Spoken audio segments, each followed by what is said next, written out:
আমার বিড়াল রায়া আবারও হিটও আইসন। রায়ার এবারের হিটটা আমি মিস করতাম না। এখন আমি রায়ার মিটিং করাইতে হইলে লইয়া যাওয়া লাগবো সিলেট। আমি আমার স্কুল লাইফের এক বেস্ট ফ্রেন্ড তার লগে মাতিয়ে রাখছি যে তার বিড়াল আছে মেইল, তার মেইলের লগে আমার রায়ার মিটিং করাইবার লাগে আমি তান্ডে সিলেট লইয়া আইয়া। তো আমার বন্ধু কইলা কোনো সমস্যা নাই বন্ধু, তুমি লইয়াও সিলেট, আমি সিলেট আছি।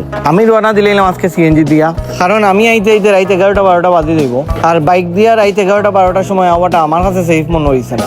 আমি আমরা বিয়ানীবাজার উত্তর বাজার থেকে সিএনজি তুটি গেলাম। আজকে আমি সিলেট আইছি না খালি রায়ার লাগি, আরো একটা কারণ আছে। ফার্স্ট লন্ডন থেকে সেকেন্ড লন্ডনও আমার কিছু জিনিস আইছে। এখন আপনারা হোকা সেকেন্ড লন্ডনটা কোন জায়গা। আমি ধীরে ধীরে আইয়া সিলেট পৌঁছে গেলাম। আমার বন্ধু আমার কইলা আমি শাহিদ গা আছি, তুমি ফুড কোর্টার নাইও। বন্ধু হইলে আসলে অলও হওয়া উচিত। আমরা স্কুল লাইফও কিলা ক্লোজ আসাম, এটা আপনারা খাওয়ার মতো নাই। বন্ধু আমার না খাওয়াইয়া ছাড়ুন না। আমার বন্ধুর নাম হইল কি ইমন। বন্ধুর কাছে আমি আমার বিলাই রায়ারে দিলাইলাম, তানোর কাছে 2-3 দিন থাকবো।